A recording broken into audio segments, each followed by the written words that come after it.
नमस्कार। आज हम हिंदी व्याकरण का पत्र लेखन पाठ का अध्ययन करेंगे। इसमें आपको हम बताएंगे कि पत्र लेखन क्या होता है, पत्र लेखन कैसे लिखा जाता है, पत्र लिखते समय किन किन बातों का ध्यान रखना चाहिए और पत्र कितने प्रकार के होते हैं, इन सब का अध्ययन हम पत्र लेखन में करेंगे।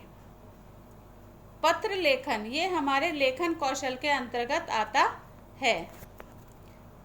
अब जैसे कि सबसे पहले हमें ये समझना है कि पत्र लेखन क्या होता है।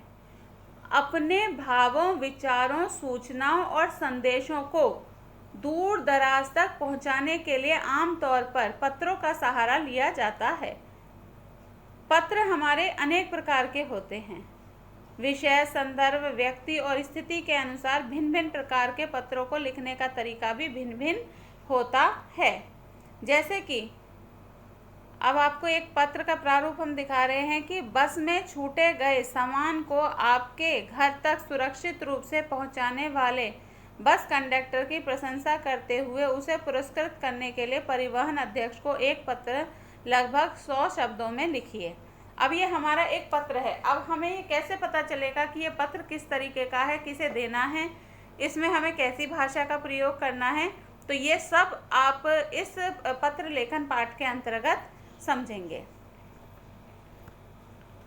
अब पत्र लेखन के समय के लिए कुछ आवश्यक बातें कि जब हम पत्र लिख रहे हैं तो हमें किन किन बातों का ध्यान रखना चाहिए।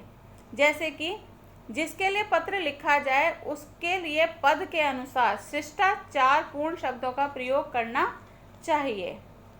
पत्र में हृदय के भाव स्पष्ट रूप से व्यक्त होने चाहिए। पत्र की भाषा सरल एवं शिष्ट होनी चाहिए। पत्र में केवल मुख्य विषय के बारे में ही लिखना चाहिए, इधर उधर की बातें उसमें नहीं लिखी होनी चाहिए।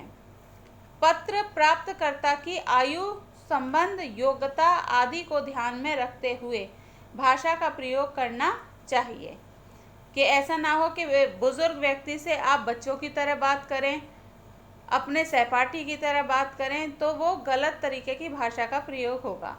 बुजुर्ग व्यक्ति के साथ हमारा बात करने का शब्दों का चयन अलग होता है, अपने मित्र वर्ग के साथ अलग होता है और छोटे बच्चों के साथ हमारा भाषा शब्दों का प्रयोग अलग तरीके का होता है। पत्र प्रेषक यानी पत्र को भेजने वाला तथा प्रापक यानी प्राप्त करने वाला के नाम, पता आदि स्पष्ट रूप से लिखे होने चाहिए, क्योंकि यदि नाम और पता स्पष्ट रूप से लिखा हुआ नहीं होगा तो हमारा पत्र सही स्थान पर नहीं पहुंच पाएगा।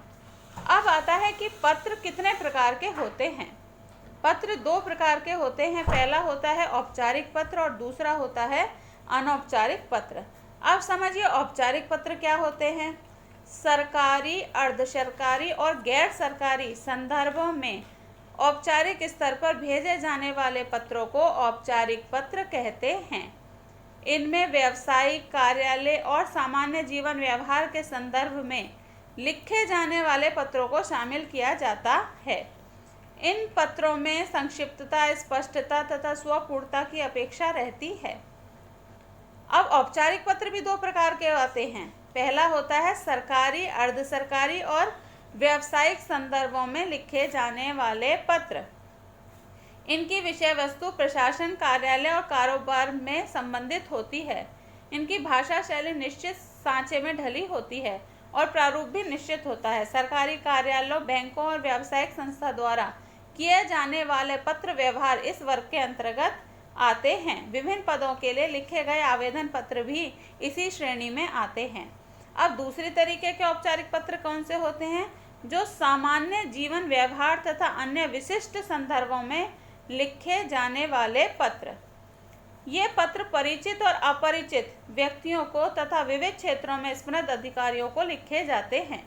इनकी विषय वस्तु सामान्य जीवन की विभिन्न स्थितियों में समृद्ध होती है। ये प्राय सामान्य तथा औपचारिक भाषा शैली में लिखे जाते हैं। इसके अंतर्गत शुभकामना पत्र, बधाई पत्र, निमंत्रण पत्र, शोक संवेदना पत्र, पूछताछ पत्र, शिकायती पत्र, समस्या मूलक पत्र, संपादक को पत्र आदि आते हैं। तो ये हमारे आते हैं औपचारिक पत्र के अंतर्गत। अब देखिए, जैसे कि हमारा एक पत्र का प्रारूप है, उसे ध्यान से पढ़ें। फिर हम बताएंगे कि इसके अनुसार पत्र कैसे लिखे जाते हैं। बस में छूटे गए सामान को आपके घर तक सुरक्षित रूप से पहुंचाने वाले बस कंडक्टर की प्रशंसा करते हुए उसे पुरस्कृत करने के लिए परिवहन अध्यक्ष को एक पत्र लिखना है 100 शब्दों में। अब देखिए कि औपचारिक पत्र का प्रारूप क्या होता है। यदि आपने इस प्रारूप को यानी इस 5 अंग जो इसके बताए गए हैं उसे ध्यान से पढ़ लिया तो आप पत्र में पूरे नंबर प्राप्त कर सकते हैं। पूरे 5 नंबर आपको पत्र में मिल सकते हैं। सबसे पहला आता है औपचारिक पत्र के प्रारूप में कि नंबर 1 पर जिसको पत्र लिखते हैं उसका पदनाम एवं पता। यानी जब आप पत्र लिखना शुरू कर रहे हो तो जिसको आपको पत्र लिखना है उसका पदनाम और पता सबसे पहले आएगा। पदनाम यानी वो किस पद पर नियुक्त हैं और कहाँ जगह वो काम कर रहे हैं। फिर आता है हमारा विषय कि आप जो पत्र लिख रहे हैं वो किस विषय पर लिख रहे हैं। फिर हमारा आता है संबोधन। संबोधन यानी जो आप किसी महोदय के लिए लिख रहे हैं या महोदया, वो उसका संबोधन वहाँ पे हम लिखेंगे। विषय वस्तु में आता है कि जितना भी उस पत्र को आपको लिखना है उसकी सारी विषय वस्तु के उस पर आपके क्या क्या विचार है वो सब विषय वस्तु के अंतर्गत आते हैं। और अंत में लिखने वाले का नाम होता है और पता होता है। ये हमारा औपचारिक पत्र का प्रारूप है। अब समझिए कि हम जो पत्र लिखेंगे तो उनमें इनका प्रयोग, इन बिंदुओं का प्रयोग किस प्रकार करेंगे। जैसे कि सबसे पहले हमें लिखना है अपने पत्र में पद, नाम एवं पता। जैसे कि अब आपने पहले पढ़ा था कि महाप्रबंधक महोदय जी जो दिल्ली परिवहन निगम में है उन्हें पत्र लिखना है कंडक्टर की प्रशंसा करते हुए कि उन्होंने हमारा सामान हमारे घर तक पहुंचा दिया। तो अब हम उसे कैसे लिखेंगे। सबसे पहले हम लिखेंगे पदनाम एवं पता। तो पदनाम और एवं पता में क्या आएगा, महाप्रबंधक महोदय, क्योंकि वो किसको पत्र लिखने के लिए कह रहे हैं, महाप्रबंधक महोदय जी को। तो सबसे पहले हम लिखेंगे महाप्रबंधक महोदय। फिर उन्होंने बोला पता, तो पता में लिखेंगे दिल्ली परिवहन निगम। अब ये जो जगह है प्रीतमपुरा और दिल्ली, इसमें आप अपनी जगह का नाम भी लिख सकते हैं और उसके नीचे आप दिनांक यानी डेट डाल सकते हैं कि किस दिनांक में आप ये पत्र लिख रहे हैं। इसके बाद आता है हमारा विषय। अब हमने क्या विषय लिया था, हमारा विषय था कि हम जो कंडक्टर को की प्रशंसा करके उन्हें पारितोषिक दिलवाएंगे। तो अब ये क्या है, तो हम विषय लिखेंगे बस संख्या DLIP 3845 के कंडक्टर की प्रशंसा हेतु पत्र। ये हो गया हमारा विषय। इसके बाद आता है संबोधन। अब उसमें हम लिखेंगे महोदय। अब महोदय के बाद फिर अब हमारा आता है विषय वस्तु। अब विषय वस्तु ध्यान से देखिए कि हम कैसे लिखेंगे। मुझे बात की सूचना देते हुए अपार हर्ष हो रहा है कि दिल्ली परिवहन निगम की बस संख्या DLIP 3845 के कंडक्टर रामकृष्ण शर्मा ने कल अत्यंत प्रशंसनीय तथा साहसिक कार्य किया। एक व्यक्ति जिसने अपनी बेटी की शादी के लिए गहने खरीदे थे उसमें बैठा था। थोड़ी देर में वह चिल्लाया कि कोई उसका बैग छीनकर बस से बाहर कूद गया। कंडक्टर ने तुरंत बस रुकवाई और उस व्यक्ति के पीछे दौड़े और पकड़ लिया। ये सब देखते देखते मैं अपना सामान बस में ही भूल गया। शाम के समय रामकृष्ण जी ने मेरा सामान लेकर मेरे घर तक आ गए। मैं उन्हें 1000 रुपये इनाम देना चाहता था, परंतु उन्होंने यह कहकर टाल दिया कि यह मेरा कर्तव्य था। मैं आपसे आग्रह करता हूँ कि रामकृष्ण जी को सम्मानित किया जाए ताकि अन्य लोग भी उनसे प्रेरणा लें। अब विषय वस्तु लिखने के बाद आप नीचे लिखेंगे धन्यवाद। धन्यवाद लिखने के बाद नीचे लिखने वाले का नाम और पता, जैसे भवदीय आपका जो भी नाम हो आप उसमें लिख सकते हैं। यहाँ पे रमेश कुमार लिखा हुआ है, E393 रमेश नगर नई दिल्ली। यहाँ पर जो आपका पता और नाम हो वो आप यहाँ पर लिख सकते हैं। तो ये हुआ हमारा पत्र लिखने का तरीका के सबसे पहले हम पद, नाम और पता लिखेंगे, फिर हम विषय लिखेंगे, फिर संबोधन लिखेंगे, फिर विषय वस्तु लिखेंगे और लास्ट में धन्यवाद लिखते हुए लिखने वाले का नाम और पता लिख देंगे। अब अगला पत्र मैं आपको दिखाती हूँ। जैसे आपने बैंक के प्रबंधक को पत्र लिखकर अपने आधार कार्ड को बैंक खाते से जोड़ने का अनुरोध कीजिए। तो इसमें भी सबसे पहले पदनाम एवं पता आ जाएगा।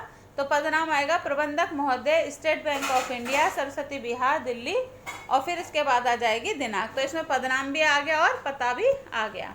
विषय हो गया हमारा कि हमें अपने आधार कार्ड को जोड़ने का आग्रह करना है खाता संख्या के साथ। तो हम लिखेंगे खाता संख्या 13456789 के साथ आधार कार्ड जोड़ने का आग्रह। ये हो गए हमारा विषय। और संबोधन में हमने महोदय या महोदया लिख सकते हैं। विषय वस्तु आ गई हमारी, उसमें लिखेंगे हम, मैं आशा कुमारी बचत खाता संख्या 13456789 की धारक हूँ।